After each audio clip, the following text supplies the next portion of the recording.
VIP party भी एक अच्छे संख्या के साथ हम लोग चुनाव लड़ेंगे, क्योंकि आप जानते हैं कि सिर्फ आपके अपने वोट से आप चुनाव नहीं जीतेंगे। तो निश्चित तौर पर उनको पार्टी में इज्जत और समय जगह हम उनको देने का हमारा सोच जरूर होना चाहिए। वीआईपी के संस्थापक मुकेश सहनी ने फेसबुक लाइव करके एक बार फिर से जो चुनावी पारा है वो बढ़ा दिया है।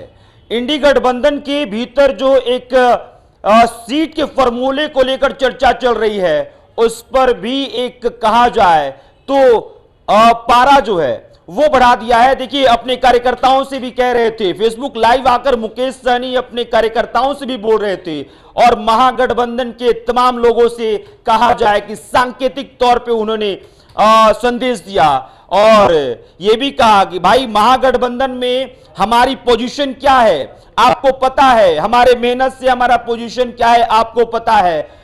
तमाम लोगों को ध्यान में रखना होगा, तमाम कार्यकर्ताओं जो हमारे काम करते हैं उनको ध्यान में रखना होगा।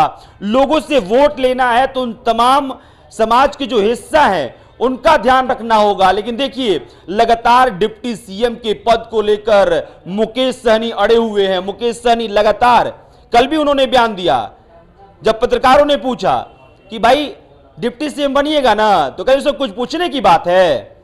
और ये अंदाज जो है मुकेश सहनी का, वो लगातार देखिए सीटों की मांग को लेकर और डिप्टी सीएम के पद को मांग को लेकर लगातार मुकेश सहनी अड़े हुए हैं।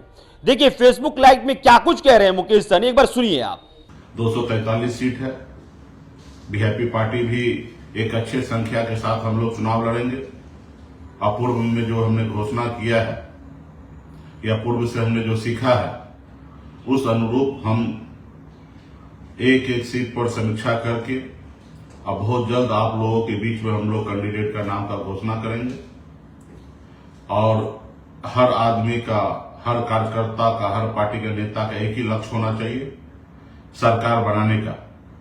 आज पूरे बिहार में सैकड़ों वीआईपी पार्टी के कार्यकर्ता हैं जो चुनाव लड़ने की इच्छा रखते हैं, लेकिन आप जान रहे हैं कि आप गठबंधन में हैं और गठबंधन में आपकी पोजीशनिंग क्या है, आपने कितना संघर्ष किया है, उस अनुकूल आपको हिस्सेदारी आना है।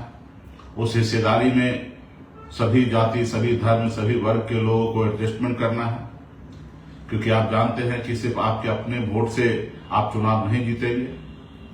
तो हमें अगर किन्हीं से वोट लेने का अगर हम उम्मीद रखते हैं तो निश्चित तौर पर उनको पार्टी में इज्जत और समय जगह हम उनको देने का हमारा सोच जरूर होना चाहिए। तो आपने सुना मुकेश सहनी ने क्या कुछ कहा। लगातार देखिए महागठबंधन की तरफ से लगातार मीटिंग चल रही है। तेजस्वी यादव की आवाज पे लगातार मीटिंग हुई। जेएमएम झारखंड मुक्ति मोर्चा के तरफ से भी स्टैंड क्लियर किया गया है, जो कि महागठबंधन के गले में एक बड़ा कांटा फंस गया है। लेकिन क्या तेजस्वी यादव और लालू यादव इस कांटे को बाहर निकाल पाएंगे या फिर किसी एक को बाहर का रास्ता देखना पड़ेगा, देखना दिलचस्प होगा। लेकिन बहरहाल फिलहाल तो अभी कुछ भी स्पष्ट नहीं है। सब कुछ स्पष्ट होगा, सब कुछ आप देशवा न्यूज पे देख पाएंगे कि आखिरकार कौन से फॉर्मूला के साथ इंडी गठबंधन हो या फिर एनडीए गठबंधन सामने आ रही है। बहरहाल इस खबर में इतना ही। मेरा नाम अभिषेक श्रीवास्तव है, कैमरे के साहिल है। बहुत बहुत शुक्रिया।